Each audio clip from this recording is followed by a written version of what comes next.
Recording on करके आई थी मैं। अच्छा, मैंने तो 5 प्रेस किया था, मेरे को लगा।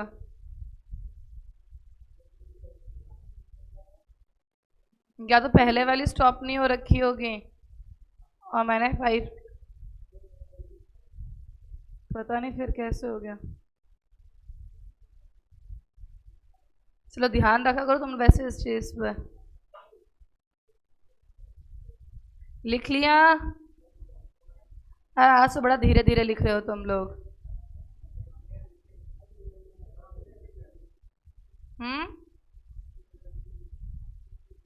कोई नहीं, तुम्हारे लिए अच्छी हैंडराइटिंग का क्या जरूरत है। तुम्हें खुद को समझना है, ये राइटिंग कितने बच्चों को समझनी है, इसका अच्छा होना ज़्यादा ज़रूरी है फिर।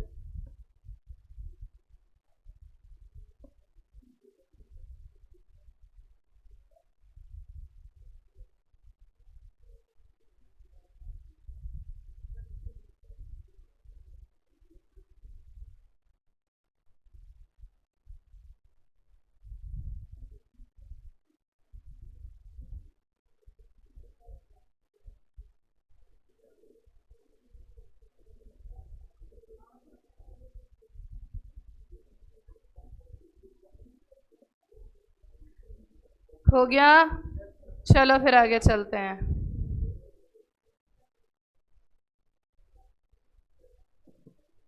अब देखो आगे एक छोटा सा टॉपिक दे रखा है हमें इसके अंदर, वो है सिग्निफिकेंस ऑफ स्वॉट एनालिसिस। क्या दे रखा है? सिग्निफिकेंस का मतलब क्या होता है? बेनिफिट्स बोल दो या फिर इंपॉर्टेंस। देखो we have 3 headings in this. पहली हेडिंग क्या दे रखी है? Provide a logical framework for. दूसरी हेडिंग क्या दे रखा है?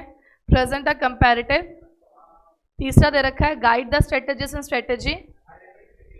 देखो बहुत सिंपल है, रट्टा मारने की जरूरत नहीं है, समझ में आ जाएगी 2 सेकेंड में बात।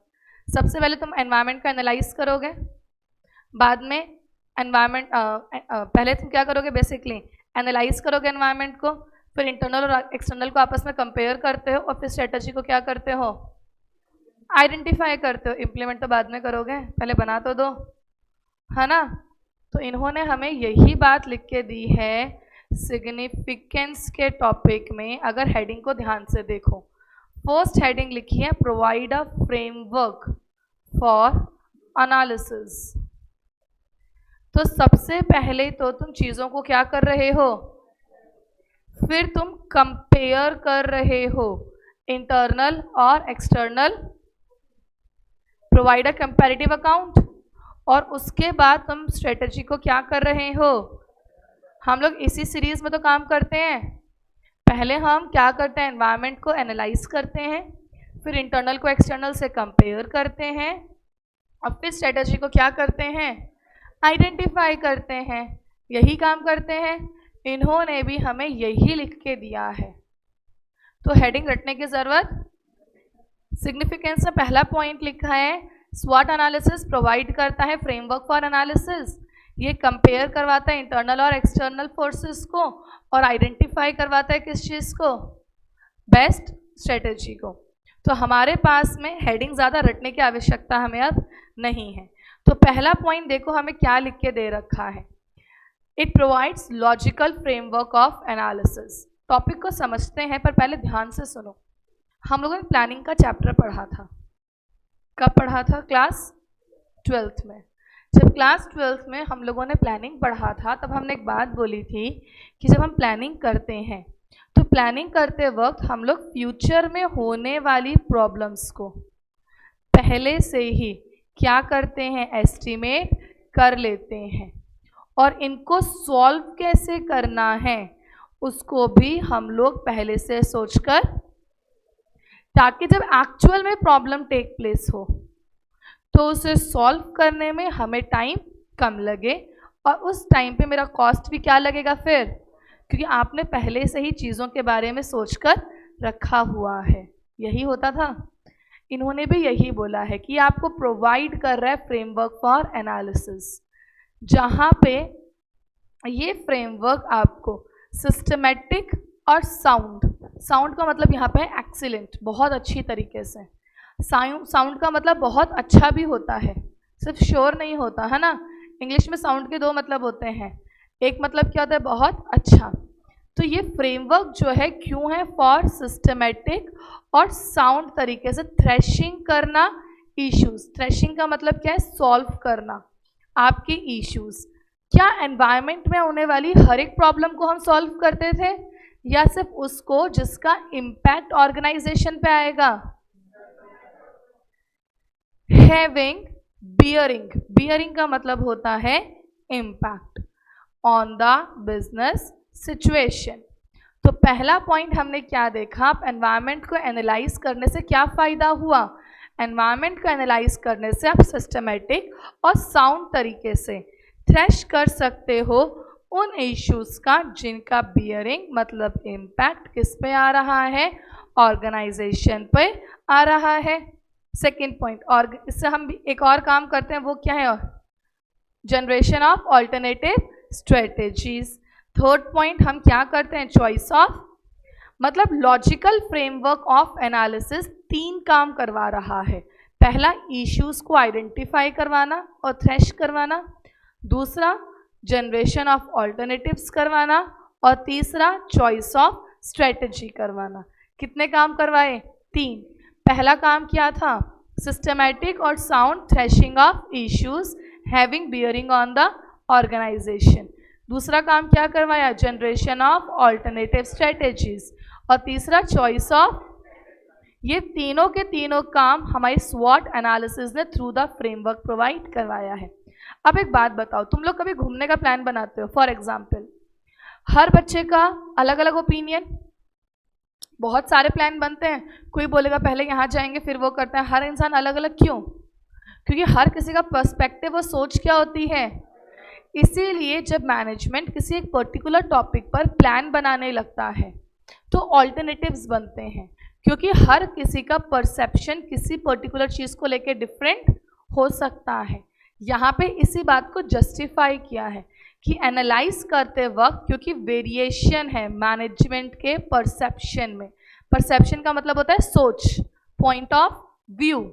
मैनेजमेंट में हर किसी के सोच में वेरिएशन मतलब क्या होता है, डिफरेंस है, जिस वजह से किसके बारे में, ऑर्गेनाइजेशन की स्ट्रेंथ और वीकनेस के बारे में, और एनवायरनमेंट की अपॉर्चुनिटीज और विच लीड्स टू, क्या लीड करता है, बेसिकली आपके पास में बहुत सारी स्ट्रेटेजी अप्रोचेस बनाता है, और फाइनली चॉइस ऑफ स्ट्रेटेजी आपकी होती है। बात समझ में आई? देखो, हम सब लोग, हमने 12th में पढ़ा था, एक चीज़ किसी के लिए अपॉर्चुनिटी तो किसी के लिए थ्रेट हो सकता है। एग्जाम्पल दे रखा था टेक्नोलॉजी एडवांसमेंट, याद हो तो, वहाँ लिखा था कि अगर टेक्नोलॉजी चेंज आई है तो किसी के लिए थ्रेट, तो किसी के लिए कोविड आना भी किसी के लिए प्रॉब्लम था, पर किसी किसी इंडस्ट्री के लिए बहुत फायदेमंद हुआ, जैसे जूम वगैरह, ट्रांसपोर्टेशन के लिए, मैन्युफैक्चरिंग कंपनीज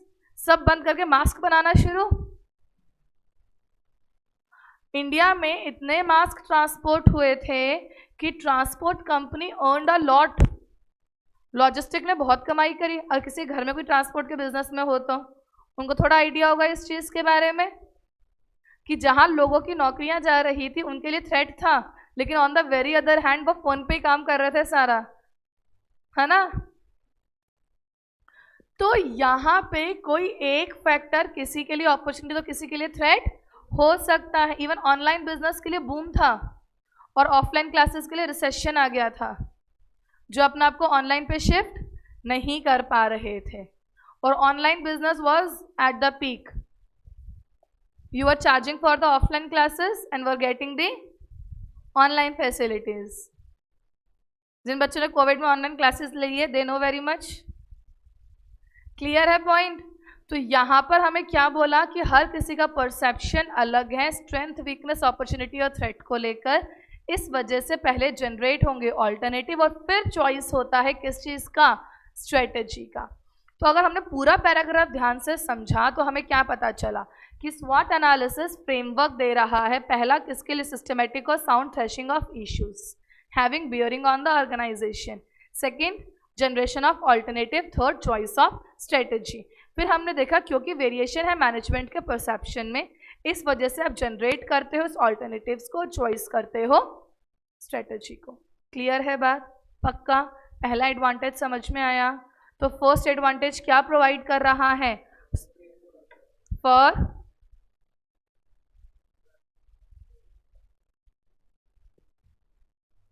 बच्चे भी तुम लोग सही कह रहे हो, चाय पीने लग जाते हैं, सो के आ रहे हैं।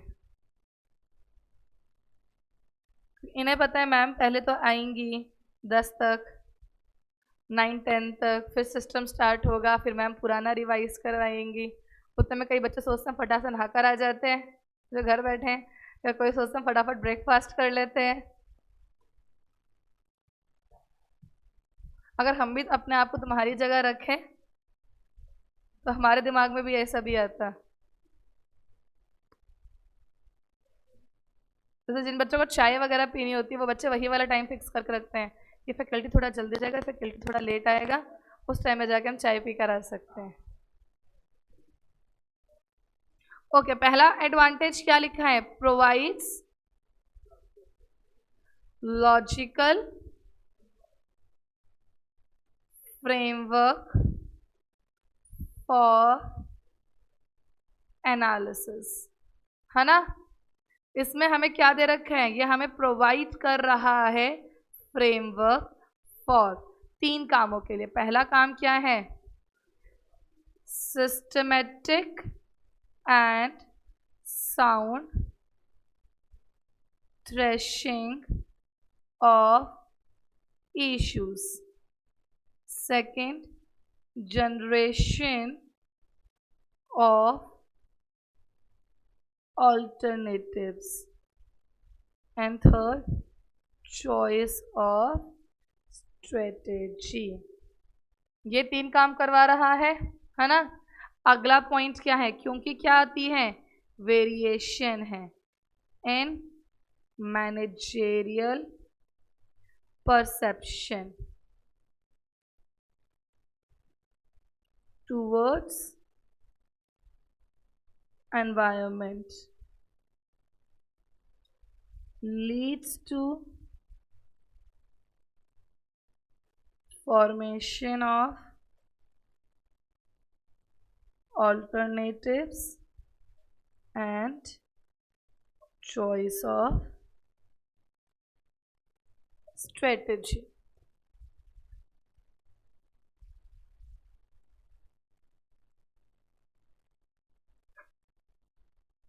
क्लियर है पॉइंट?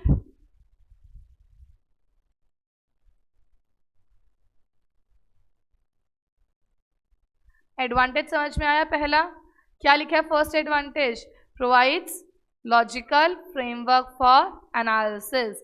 फ्रेमवर्क 3 काम करवा रहा है, systematic and sound threshing of, generation of and choice of strategy. जहाँ पे वेरिएशन है किसमें? मैनेजमेंट के परसेप्शन में towards environment leads to formation of and choice of strategy.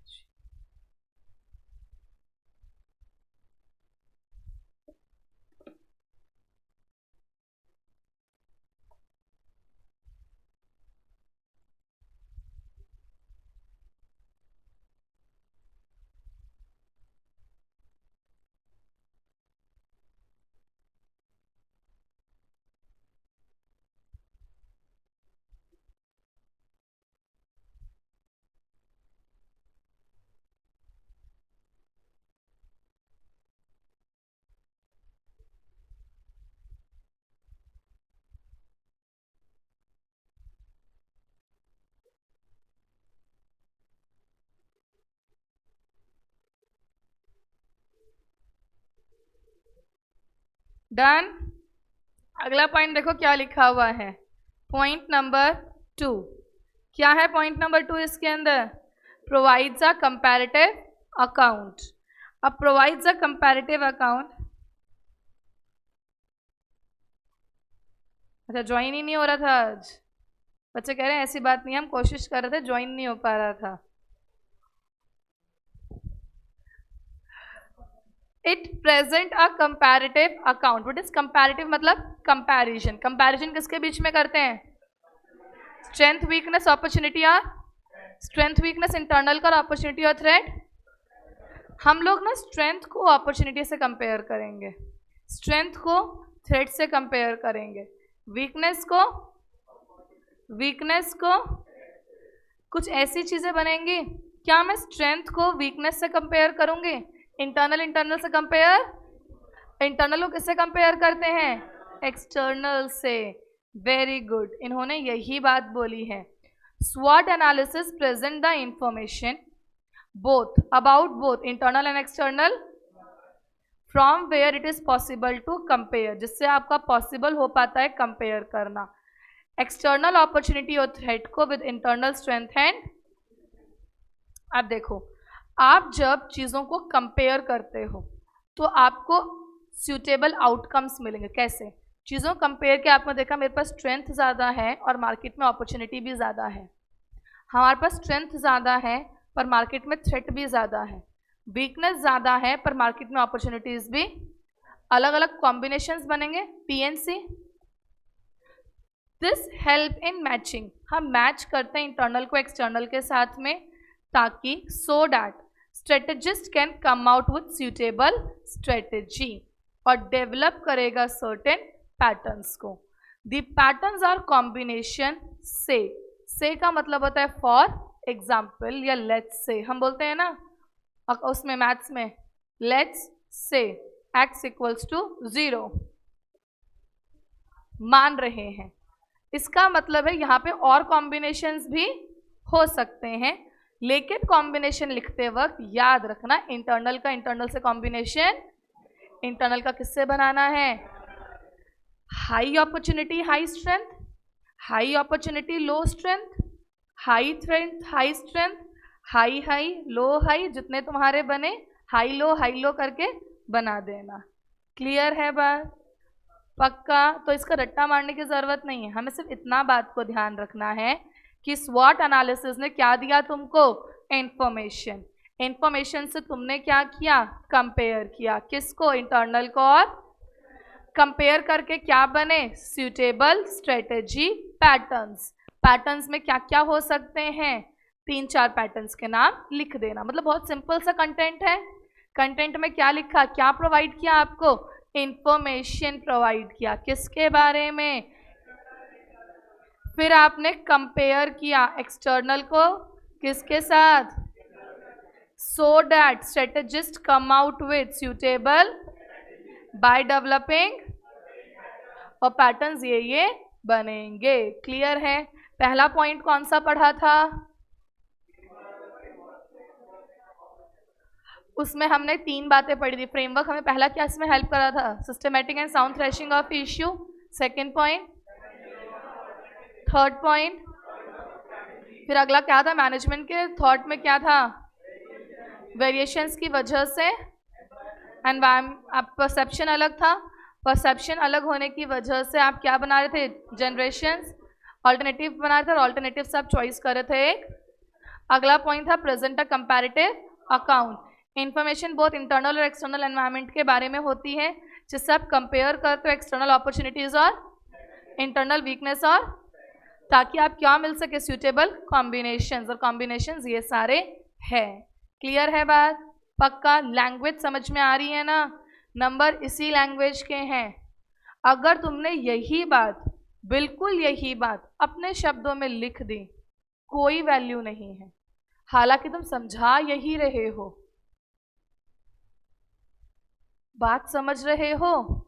मोटे मोटे वर्ड्स यही लिखने हैं, बाकी बातें चाहे इज एम दी आर अपने हिसाब से लगाते जाना, हेल्पिंग वर्ब भी खुद लगा लेना चाहे, पर बड़े बड़े वर्ड्स यहीं के होने चाहिए. Having a bearing, combinations, patterns. कि पेपर चेक करने वाले ने एसएम की बुक गो थ्रू नहीं करी हुई है. क्लियर है? उसको सिर्फ सजेस्टेड पता है.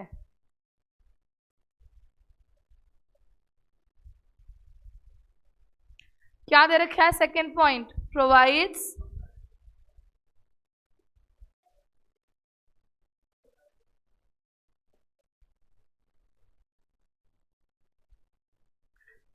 ये हमें क्या प्रोवाइड करता है? पहला point, information about internal and external environment, जिसके वजह से पॉसिबल हो पाता है to compare the both and form combination of strategies. Say high opportunity, high strength. High opportunity, high weakness. High strength, less threat.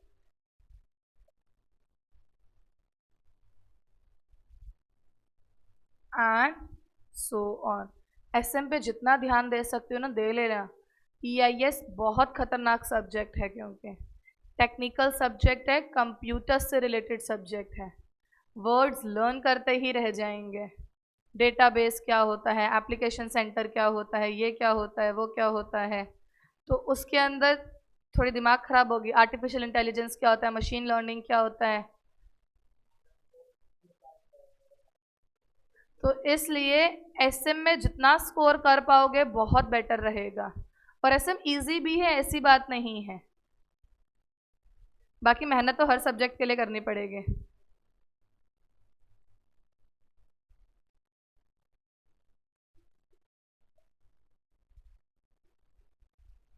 Note down हो गया? अरे मैं गायब वैसे नहीं किया, अपना आप चला गया ऊपर।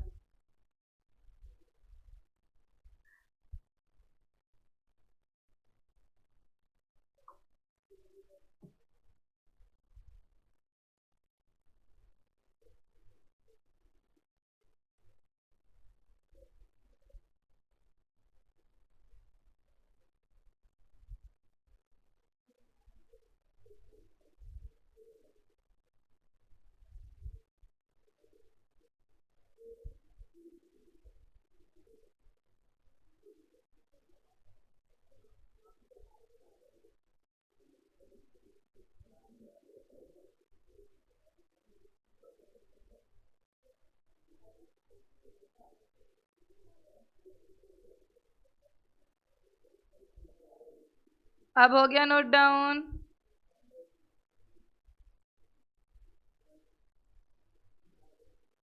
चलो आगे देखते हैं क्या लिखा हुआ है। नेक्स्ट पॉइंट इज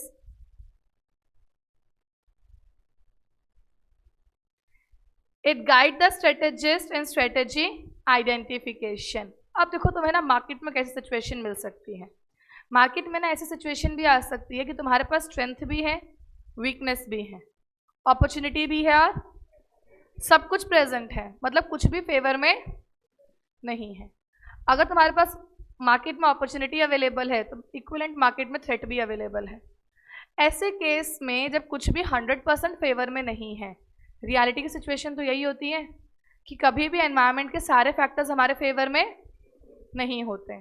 जब ये चीज़ आती है तब आप वो स्ट्रेटजी सेलेक्ट करोगे जो ओवरऑल ऑर्गेनाइजेशन के लिए क्या होगी, बेनिफिशियल होगी। क्योंकि इन रियलिटी कभी भी ये सिचुएशन नहीं आती कि आपको सबसे परफेक्ट मैच मिल जाए। हम बोलते हैं ना जैसे थ्योरेटिकली तो कि ये कॉम्बिनेशन करो, उसके बाद जो परफेक्ट मैच होगा वही आपकी क्या बनेगी, स्ट्रेटेजी। बट रियलिटी में परफेक्ट मैच जैसी कोई चीज़ पॉसिबल, तो ये नेचुरल है कि ऑर्गेनाइजेशन को कोई भी परफेक्ट मैच मिले ही, उसको स्ट्रेंथ भी मिल रही है और अपॉर्चुनिटी भी मिल रही है। तो ऐसे सिचुएशन में वो ओवरऑल ऑर्गेनाइजेशन के पॉइंट ऑफ व्यू से सोचकर डिसीजन लेगा। क्लियर है? क्या लिखा है इन्होंने, इट इज नेचुरल कि strategist face a problem when organisation can not match in the 4 pattern जो ऊपर लिखे हैं। Can not match in patterns लिख देना तुम सर। ये पॉसिबल है कि organisation have several and some serious equally ये भी ट्रू है कि ऑर्गेनाइजेशन में have powerful coupled with major weakness. अगर ये सिचुएशन है तो स्वॉट एनालिसिस गाइड करता है स्ट्रेटेजिस्ट को, think of the overall position of the organisation, और फिर आइडेंटिफाई करे किस चीज को, स्ट्रेटेजी को।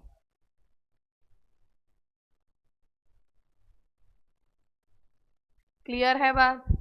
तो हम लोगों ने क्या बोला, ये गाइड करता है किस में, स्ट्रेटेजी आइडेंटिफिकेशन में।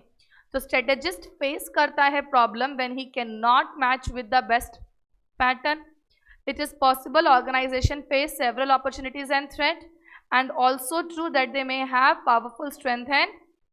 ऐसे सिचुएशन में गाइड करता है स्वॉट एनालिसिस स्ट्रेटेजिस्ट को कि वो ओवरऑल पोजीशन के बारे में सोचे और फिर आइडेंटिफाई करें मेजर स्ट्रेटेजीज को। क्लियर है? कितने बेनिफिट्स हुए? पहला क्या लिखा था? दूसरा, तीसरा,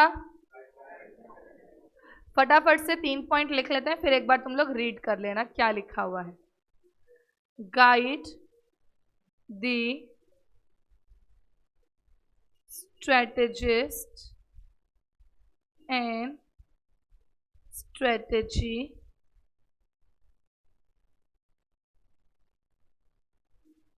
आइडेंटिफिकेशन। क्या पॉइंट लिखा हुआ है इसके अंदर?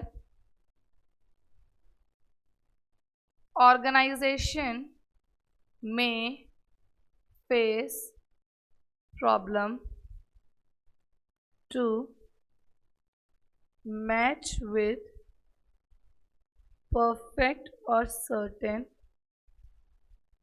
patterns. Next point, it is possible that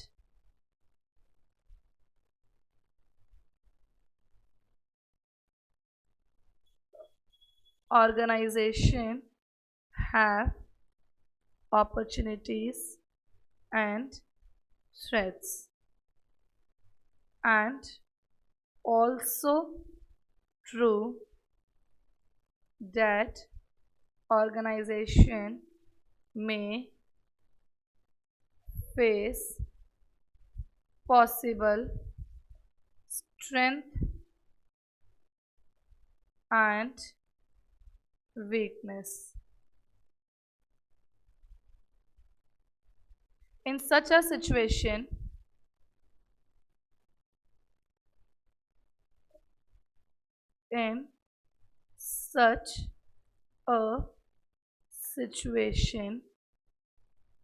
SWOT analysis guides to think of overall organization and select a strategy। जो बच्चे नहीं पढ़ रहे हैं, नहीं लिख रहे हैं, फटाफट से रीड करो तीनों पॉइंट्स को।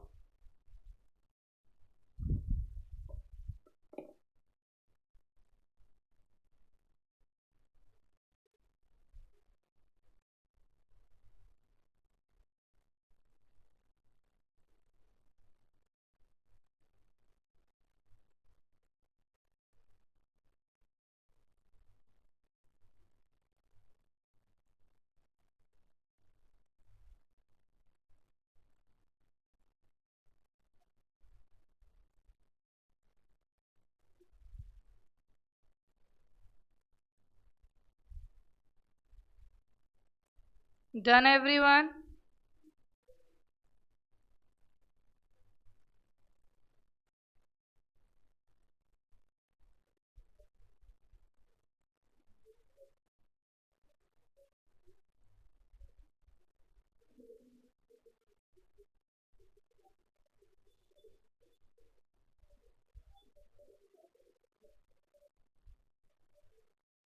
ये आपस में बातें क्यों चालू हो जाती है?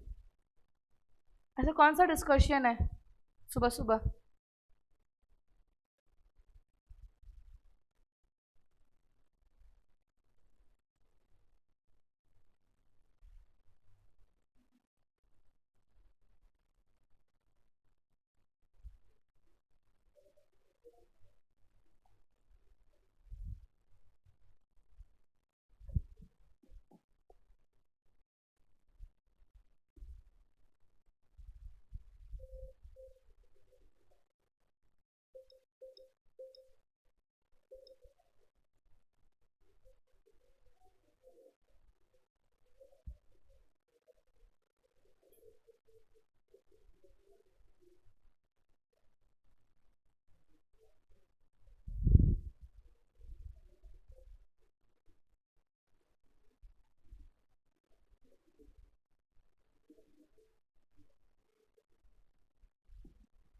ओके, आगे पढ़ते हैं फटाफट से। स्वॉट एनालिसिस में इसके बाद में हमारे पास में कुछ एग्जाम्पल्स दे रखे हैं आपको, पोटेंशियल स्ट्रेंथ और वीकनेस के। इन एग्जाम्पल्स को एक बार रीड कर लेना।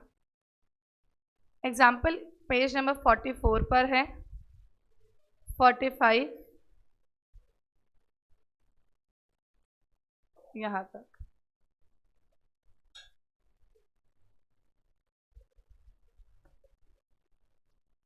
आज की क्लास का लास्ट टॉपिक देखते हैं, टॉस मैट्रिक्स। रीड करने हैं एक बार सर, एग्जाम्पल्स लर्न मत करना, सिर्फ रीड करने हैं। अगला पॉइंट कौन सा है हमारे पास में, TOWS matrix, a step ahead स्वॉट। अब बहुत ही अजीब सा रीजन दे रखा है एक्चुअली, करते हैं मोहित वापस। इन्होंने ना एक मैट्रिक्स बनाया, और मैट्रिक्स क्या है, अब कैसे बना,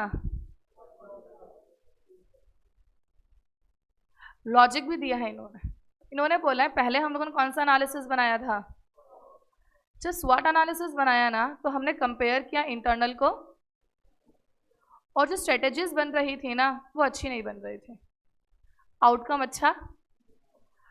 फिर कुछ ऑथर्स ने सोचा क्यों ना कुछ नया ट्राई किया जाए,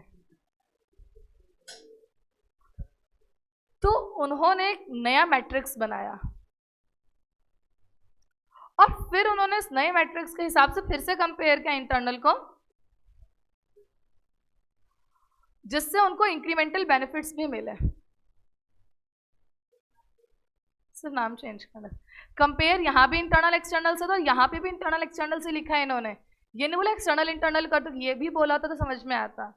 यहाँ पे भी इन्होंने बोला इंटरनल को किससे कंपेयर करो, और आपको क्या मिलेंगे, बेनिफिट्स मिलेंगे। फिर इन्होंने देखा कि कुछ चीज़ें इसमें डिफर करती हैं जो अपने एमसीक्यू में पूछे जा सकते हैं। पहला पॉइंट, जो स्वॉट एनालिसिस है वो स्वॉट एनालिसिस आपका प्लानिंग टूल है। कौन सा टूल है, और टॉस आपका एक्शन टूल है।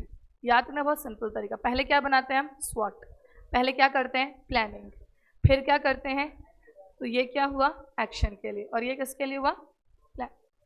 अगला पॉइंट, ज़्यादा बेटर कौन सा निकला, टॉस। तो अगला एमसीक्यू रखना, इसका वाइडर अप्रोच है। कैसा अप्रोच है, और इसका अप्रोच क्या है, नैरो है। ये एमसीक्यू हम पूछ लेते हैं, क्लियर है। इंट्रोडक्शन समझ में आया, इंट्रोडक्शन सबसे पहले यही लिखा, आप स्वॉट यूज़ कर रहे थे, स्वॉट यूज़ करके अच्छा रिजल्ट नहीं निकला, तो ऑथर्स ने बोला इसको छोड़ो, नया बनाते हैं, नया बनाया, फिर से कंपेयर किया, और आपको इंक्रीमेंटल बेनिफिट्स मिल गए। ये सब एक टॉपिक बढ़ाया गया है, खास तो मैं इसमें कुछ लिखने नहीं दिया। थ्रू स्वॉट एनालिसिस ऑर्गेनाइजेशन, जहाँ वो आइडेंटिफाई कर रहे थे स्ट्रेंथ, वीकनेस, अपॉर्चुनिटी और थ्रेट को ही। कंडक्टिंग स्वॉट analysis, managers often not able to come to the terms of strategic जो आउटकम डिमांड, इस वजह से डेवलप किया गया किस चीज को, टॉस। इसमें भी आप वही कंपेयर कर रहे हो, किसको, strength and with external opportunities and, और इसमें क्या प्रोवाइड करवाया, इन systematically identifying the relationship. Toss matrix MCQ के लिए ध्यान रखना, वाइडर स्कोप रखता है as compare to dash, has a wider scope as compare to dash. Toss, स्वॉट, स्वॉट, toss, none of the above, both of the above. Clear है। Toss जो है वो एक्शन टूल है, वेयर स्वॉट जो है वो प्लानिंग टूल है। अब क्योंकि इसको मैट्रिक्स बोला है तो नीचे एक मैट्रिक्स भी देकर समझाया गया है, उसको हम समझेंगे। पहले इंट्रोडक्शन समझ में आया, इस पे क्वेश्चन डायरेक्ट पूछा जाता है कि राइट अ शॉर्ट नोट और एक्सप्लेन टॉस मैट्रिक्स। तो हमने क्या बोला, जब स्वॉट एनालिसिस यूज किया तो managers often not able to come to the terms of strategic choices. जो स्ट्रेटेजिक चॉइसेस नहीं मिल रही थी तो तुमने कौन सा मैट्रिक्स बनाया, टॉस। टॉस ने मैच किया फिर से इन्हीं चीज़ों को और प्रोवाइड करवाया incremental benefit in identifying the relationship between the environments. Toss जो है वाइडर स्कोप है, टॉस जो है एक्शन टूल है और स्वॉट जो है प्लानिंग टूल है। क्लियर है? पहले इसका इंट्रोडक्शन लिखते हैं, फिर हम लोग आगे पढ़ेंगे कि क्या बता रखा है। और इंट्रोडक्शन पढ़ के हमें क्या समझ में आई बात? पहला point, through SWOT analysis, organization was not in position to get better outcomes. So, TOS developed, through which organization compared internal and external environment and got incremental benefits. TOS has wider scope than SWOT. दूसरा, TOS is action tool, whereas SWOT is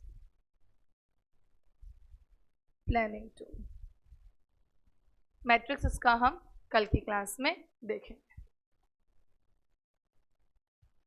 कल इसके साथ हमने ABC में divide किया था, ए part हमारा क्या हो जाएगा, खत्म हो जाएगा इस टॉपिक के साथ ही।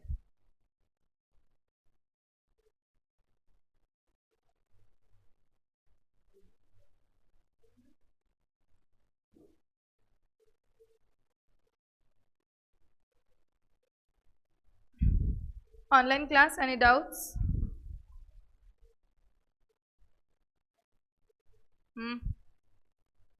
हाँ, वो मोहित रिपीट कर रहे हैं डिफरेंस। मोहित डिफरेंस ना कुछ नहीं दे रखा, डिफरेंस सिर्फ ये दे रखा है, जब आप मैट्रिक्स बनाते हो ना तो हॉरिजॉन्टल पे क्या लिखा है, वर्टिकल पे क्या लिखा है सर। जैसे BCG की बात आई थी और बात आई थी GE की। BCG में वर्टिकली लिखा हुआ था ग्रोथ रेट और हॉरिजॉन्टली लिखा हुआ था मार्केट शेयर। यहाँ पे वर्टिकली लिखा हुआ है मार्केट अट्रैक्टिवनेस, बिजनेस स्ट्रेंथ, और यहाँ लिखा हुआ है मार्केट अट्रैक्टिवनेस। सिर्फ यही डिफरेंस है और कुछ नहीं।